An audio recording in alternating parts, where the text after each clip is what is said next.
어떻게 하시죠? 예, 할렐루야. 그리고 다 외치고 나면 제가 할렐루야 하면 아멘으로 화답해 주시는 겁니다. 자, 지금 눈이 다 반쯤 감겨 계시거든요. 자, 우리 구호를 통해서 한번 깨워보겠습니다. 자, 일주일에 한번 새벽기도 참석하자. 한 달에 한번 금요일레싱 참석하자. 1년에 성경을 일독하자. 1년에 한 영혼 결실 맺자. 할렐루야. 아멘. 감사합니다. 박수 한번 올려드리겠습니다. 네, 우리 부흥 1111 운동에 동참하여서 우리 가정과 교회와 또 직장에 하나님의 부흥의 은혜를 누리시기를 소망합니다. 네, 오늘 우리가 읽은 말씀을 가지고 여호와의 말씀이 희귀할 때라는 제목으로 함께 말씀을 나누겠습니다. 성도 여러분, 혹시 말모이라는 영화를 아십니까? 아시는 분도 있으시고, 네, 잘 모르시는 분도 있으신데, 이 영화는 이제 2019년에 우리 한국에서 개봉한 영화입니다. 이 영화는 우리나라의 아픈 역사인 일제강점기 시절에 있었던 실제 사건을 모티브로 한 영화입니다. 1910년부터 시작된 일제감정기는 시간이 갈수록 억압이 강해집니다. 그 중에서 한국 신민화 정책을 통해서 이 한국의 정체성을 뿌리 뽑기 위해서 일본이 어떤 일을 감행합니까? 조선어를 사용하지 못하게 하고 또 우리나라 말로 된 이름을 빼앗았습니다. 그런 상황에서 이 한글의 학자들은 민족의 혼을 지켜야 한다라는 굳은 의지로 한글 연구를 더욱 활발하게 해나갑니다. 그들은 조선어학회를 조직하고 한글을 계속 연구하던 중에 한 가지 큰 계획, 프로젝트를 세우게 됩니다. 그것은 바로 우리나라 말 사전을 편찬하기 위해서 우리나라의 각 지방에 쓰는 방언들, 사투리들을 한 곳으로 모으자는 계획이었습니다. 그래서 그 작전의 이름이 우리의 말을 모으자라고 해서 말모이 작전이었습니다. 말모이 작전은 이렇게 이루어졌습니다. 각 지역의 말을 종이에 적어서 그 종이를 조선어학회로 보냅니다. 그러면 그 사투리들을 한 곳으로 모은 조선어학회는 각 지역의 사투리들을 비교 대조하면서 의미를 통일시키는 작업을 했습니다. 이 작업을 수행을 하다가 일본 경찰에 걸려서 누군가는 감옥에 갇히기도 하고 또 누군가는 고문을 받다가 결국 목숨을 잃은 학자들도 있었습니다. 그러나 그러한 강력한 일제의 압제 가운데서도 멈추지 않고 그 작전을 계속 진행해 갑니다. 그렇게 우여곡절 끝에 1929년에 시작되었던 말모이 작전은 1947년이 되어서야 드디어 우리나라의 가장 최초의 사전을 편찬하게 됩니다. 우리 그 가장 최초의 사전이 있는데 한번 사진을 한번 보여주시겠습니까? 네, 저것이 말모이 작전을 통해서 1편과 2편이 있는데 1편이 가장 먼저 편찬하게 된 우리나라 말 사전입니다. 여러분, 이렇게 우리의 선조들은 일본의 강한 압제 속에서도 또 목숨을 잃으면서도 우리의 말을 지키려고 사투를 벌였습니다. 여러분, 그 이유가 무엇입니까? 바로 말을 빼앗기면 우리 민족의 정신을 빼앗기는 것이고, 민족의 정신을 빼앗기면 그것이 곧 나라를 빼앗기는 것이기 때문입니다. 이처럼 말이라는 것은 정신이 담겨 있고 생명력을 지니고 있는 것입니다. 여러분, 인간의 말이 이러한데 하물며 하나님의 말씀은 어떠하겠습니까? 그렇다면 우리는 하나님의 백성으로서 하나님의 말씀, 진리의 말씀을 수호하기 위해서 우리는 일상에서 얼마나 치열하게 싸우고 있습니까? 이제 오늘 본문을 보기로 합니다. 오늘 본문은 하나님께서 어린 사무엘을 부르시는 장면입니다. 엘리는 자기 처소에서 깊은 잠에 빠져 있고 사무엘은 성막에서 잠을 자고 있을 때 하나님께서 그 어린 사무엘을 부르십니다. 모두가 깊이 잠든 밤에 하나님이 사무엘을 부르신 이유가 무엇일까요?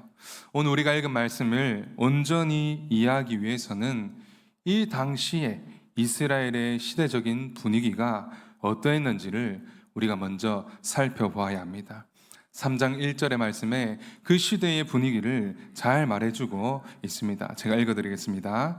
아이 사무엘이 엘리 앞에서 여호와를 섬길 때에는 여호와의 말씀이 희귀하여 이상이 흔히 보이지 않았더라. 사무엘이 여호와 앞에서 섬길 때에는 여호와의 말씀이 희귀하고 이상이 흔히 보이지 않는 시대였다는 것입니다. 여러분, 하나님의 말씀이 희귀해졌다는 것은 어떤 의미일까요? 우리가 읽은 사무엘상은 이스라엘의 가장 영적 암흑기였던 사사시대와 연결이 됩니다. 사사기의 가장 마지막 구절인 사사기 21장 25절은 그 시대의 모습을 이렇게 고발하고 있습니다. 우리 사사기 21장 25절 말씀을 함께 읽어보겠습니다. 시작. 그때에 이스라엘의 왕이 없으므로 사람이 각기 자기의 소견에 옳은 대로 행하였더라. 그렇습니다. 그때 당시 이스라엘 백성들은 하나님의 말씀을 삶의 기준으로 삼지 않았을 때라는 겁니다. 그저 자기 생각에 좋을 대로, 자기의 욕망이 이끄는 대로 살았다는 것이죠. 이것이 비극의 원인이 된 것입니다. 수백 년 동안 백성들이 하나님의 말씀을 무시하고 귀를 닫아버리자 결국에는 하나님께서도 그들을 향해서 말씀하시는 것을 멈추어 버린 시대가 된 것입니다. 여러분, 이러한 영적인 타락은 평범한 백성들을 넘어서 이제는 가장 거룩해야 할 제사장들도 마찬가지였습니다. 여러분, 엘리의 아들 홈니와 비나스를 보십시오. 그들은 하나님의 제사 제도를 완전히 무시했습니다. 본래 제사를 드린 후에 그 제물을 취해야 하지만 홈니와 비나스는 하나님께 제사를 올려드리기도 전에 가장 좋은 고기를 자기들에게로 빼돌려서 자신들의 배를 채웠습니다. 뿐만 아니라 회막문에서 수종을 듣는 여인들과 동침을 하기도 했습니다. 차마 입에 담기 힘든 악행을 저질러 버린 것이죠. 그러나 대제사장의 아버지인 엘리는 그 아들들의 죄악을 알고서도 철저히 통제하지 못하는 모습도 보입니다. 명색이 이스라엘의 영적 지도자인 제사장들이 마치 하나님이 살아계시지 않는 것처럼 철저하게 자기 욕망대로 살았다는 것입니다. 이 끔찍한 죄악의 현장을 보시면서 하나님은 굳게 입술을 다물 수밖에 없었던 것입니다. 여러분, 그 타락한 시대를 대표적으로 보여주는 인물이 바로 오늘 말씀의 엘리 제사장입니다. 오늘 본문 2절에서는 엘리의 상태를 이렇게 기록합니다. 엘리의 눈이 점점 어두워가서 잘 보지 못했다. 이것은 단순히 육체가 늙어서 시력이 나빠졌다는 표현만이 아니라 영적인 눈이 어두워져서 그가 더 이상 하나님의 말씀을 듣지도 못하고 하나님을 뵙지도 못했다는 사실입니다. 결국 사무엘상 3장에서 기록된 비극의 핵심은 하나님의 말씀이 철저히 멸시받고 들려지지 않았던 영적 암흑기를 기록하고 있는 것입니다. 말씀이 선포되어도 귀를 닫고 순종하지 않는 철저한 말씀에 대한 무감각이 그 시대를 지배하고 있었다는 것입니다. 사랑하는 성도 여러분, 이러한 엘리 제사장의 모습이, 그 당시 이스라엘 시대의 모습이 바로 오늘 우리가 지금 살아가는 이 시대의 모습이 아닌지는 돌아보아야 합니다. 여러분, 오늘날 세상을 보십시오. 정보와 지식은 그 어느 때보다 넘쳐납니다. 손에 든 스마트폰 하나면 수많은 정보와 글들이 홍수처럼 쏟아져 나옵니다. 그러나 오히려 절대적인 진리를 잃어버린 시대가 바로 오늘날의 시대입니다. 자기가 곧 기준이 된 시대인 것이죠. 사람들은 더 이상 객관적인 진리나 하나님의 말씀을 삶의 기준으로 삼지 않습니다. 철저하게 내 감정에 맞는 것, 혹은 내 이익에 부합한 것 맞는 것을 진리라고 믿는 것입니다. 이것이 바로 사사시대의 백성들처럼 각기 자기 소견에 옳은 대로만 살아가는 현실의 모습입니다. 여러분, 이러한 모습이 세상의 모습만 그러합니까? 아니요. 안타깝게도 교회 안에도 이러한 풍조들이 깊이 스며 들었습니다. 말씀의 홍수 속에 살고 있지만 우리는 정작 말씀의 기갈에 허덕이기도 합니다. 강단에서 하나님의 말씀이 선포되어도 내 죄를 찌르고 회개를 촉구하는 말씀에는 귀를 막아버립니다. 오직 우리의 귀는 내 마음을 편안하게 만들어주고 나의 삶의 성공을 응원해주는 말씀만을 골라서 듣는 영적 편식이 우리의 영혼을 병들게 하고 있습니다. 내가 말씀 앞에 엎드려서 복종하는 것이 아니라 하나님의 말씀을 나의 입맛대로 재단하면서 무감각해져 버린 것입니다. 여러분, 심지어는 그리스도인들이 말씀의 능력을 의심하기도 합니다. 말씀의 거울 앞에 우리의 자신을 비춰보며 스스로 질문해 보십시오. 나는 하루에 얼마나 하나님의 말씀을 가까이 하고 있습니까? 먼지가 수북히 쌓인 성경책처럼 나의 영혼도 메말라가고 있지는 않습니까? 나는 내 삶의 중요한 결정을 내릴 때에 나의 경험이 아니라 온전히 말씀으로 판단하고 있습니까? 우리는 이 질문을 통해서 우리의 영적인 어둠의 상태를 지속적으로 살펴보아야 합니다. 눈이 먼 엘리의 모습이 혹시 오늘날 나의 모습이 아닌지는 우리가 철저히 돌아보며 점검해야 하는 것입니다. 사랑하는 성도 여러분, 그렇다면 세상이 말하는 것처럼 정말 하나님의 말씀은 아무 능력이 없는 것일까요? 오늘 본문의 3절의 말씀은 이 어두운 영적인 암흑시대 가운데에 한 줄기 소망의 빛을 비추어 줍니다. 우리 함께 3절 말씀, 오늘 우리가 읽은 말씀 함께 읽어보겠습니다. 3절의 말씀입니다. 시작. 하나님의 등불은 아직 꺼지지 아니하였으며 사무엘은 하나님의 궤 있는 여호와의 전 안에 누웠더니. 하나님의 등불은 아직 꺼지지 않았다고 기록합니다. 여기서 하나님의 등불은 성소를 비추던 등잔불을 가리킵니다. 제사장들이 해야 할 일 중에서 중요한 한 가지가 순결한 기름으로 등잔대에 불을 피우고 그 불이 꺼지지 않도록 계속 관리하는 일이었습니다. 이 등잔대 불은 성소 안을 환하게 밝히는 중요한 도구이기도 하면서 어두운 세상을 환하게 밝히시는 진리의 빛을 상징하기도 합니다.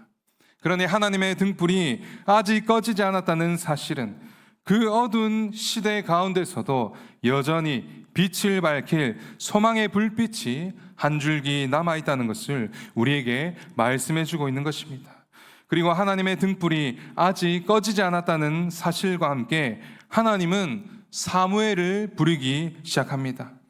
하나님은 어둠을 비추실 그 소망의 시작을 바로 사무엘을 부르는 것으로 시작하고 있는 것입니다. 여러분, 도대체 사무엘이 누구이기에, 아이 사무엘이 어떠한 비범한 능력을 가지고 있었기에 하나님은 이 중요한 시점에 어린아이 사무엘을 부르시고 있는 것일까요? 그 답이 사무엘상 2장 21절의 말씀이 있는데 제가 한번 읽어드리겠습니다. 사무엘상 21절 후반절에 아이 사무엘은 여호와 앞에서 자라니라 라고 기록합니다. 여기서 앞에서라고 번역된 히브리어는 임이라는 단어로 함께라는 단어입니다. 우리가 잘 아는 우리와 함께 하신다, 임마누엘 할 때 그 임이라는 단어입니다. 즉 사무엘이 그가 어린 시절부터 자라는 동안에 여호와 하나님이 늘 그와 함께 하셨다는 것입니다. 여러분, 이 말씀의 의미가 무엇입니까? 바로 하나님께서는 이 어두운 시대를 밝히기 위해서 한 사람을 이미 계획하고 준비해 가셨다는 것입니다. 사랑하는 성도 여러분, 이것이 바로 하나님이 사무엘을 부르신 이유입니다. 하나님께서는 그분의 말씀이 철저히 무시당하고 있는 시대에서도 하나님의 사람을 준비하셔서 그분의 말씀을 계속해서 전파되게 하신 것입니다. 대제사장 엘리의 타락으로 하나님의 말씀이 희미해진 영적인 암흑의 시대였지만, 하나님은 당신이 길러내신 사무엘을 통하여서 영적으로 방황하는 백성들에게 다시 생명의 빛을 비추기를 시작하셨다는 것입니다. 사랑하는 성도 여러분, 이러한 사실이 우리에게 어떠한 도전을 줍니까? 여러분, 지금 이 시대도 여전히 하나님의 말씀이 짓밟히고 있습니다. 혹자들은 말씀보다는 과학이 더 신빙성이 있지, 종교는 나약한 사람들이나 의지하는 허구의 존재야 라고 이야기를 하기도 합니다. 또 혹자들은 시대가 어느 때인데 성경을 기준으로 산다고 어우 고리타분해 라고 말하기도 합니다. 이러한 시대적 분위기는 어느샌가 우리에게까지 들어와서 하나님의 말씀의 능력을 불신하게 만들고 부정하도록 만들고 있습니다. 그러나 하나님의 등불은 아직 꺼지지 않았습니다. 하나님의 말씀은 죽은 말씀이 아니라 살아있고 활력 있는 말씀입니다. 풀은 마르고 꽃은 시들지만 우리 하나님의 말씀은 영원합니다. 아무리 어두운 시대라도 그 시대를 밝히 비추시겠다라고 말씀하시면 그대로 이루어지는 것이 바로 말씀의 능력인 것입니다. 하나님을 찾지 않는 이 시대, 하나님을 두려워하지 않는 이 시대, 우리는 무엇을 갈망하고 무엇을 붙들어야 합니까? 바로 지금도 살아서 역사하시는 하나님의 말씀입니다. 그러므로 사랑하는 성도 여러분, 우리가 함께 서론에 나누었던 이 말모의 작전을 다시 한번 기억하시기를 바랍니다. 차가운 감옥에 갇히고 참혹한 고문을 당하고 심지어는 생명을 잃어버리는 그 순간에도 전국의 방방곡곡에 우리말을 모아서 민족의 혼을 지켜내었던 것처럼 이제 우리도 치열한 삶의 자리에서 영적인 말모의 작전을 시작해야 하겠습니다. 우리가 매일 단 10분이라도 성경을 펴고 말씀을 읽는 나만의 말씀 시간을 사수합시다. 하루의 첫 시간이나 잠들기 전에 스마트폰을 먼저 보기 전에 진리의 말씀을 내 마음에 채우는 훈련을 시작해야 합니다. 그래서 가장 좋은 것은 우리가 당장 내일부터 새벽 기도에 참석하여서 말씀을 들으면서 시작하는 것이고, 그것이 조금 어렵다 하시는 분들은 우리 목자님들을 통해서 공유되는 말씀으로 하루를 시작하는 것입니다. 그래서 우리가 분주한 일상 속에서도 내 마음에 하나님의 말씀을 모으고 우리 가정의 자녀들에게 말씀의 기준을 심어주고 우리 교회 안에서 타협 없는 진리의 말씀을 굳게 세워감으로써 우리가 하나님의 살아계신 말씀의 능력을 매일매일 누리고 체험하면서 살아갈 수 있는 저와 여러분이 될 수 있기를 주님의 이름으로 축복합니다. 오늘 우리가 들은 말씀을 우리가 기억하면서 우리가 합심하여 우리가 한 가지로 기도하겠습니다. 우리의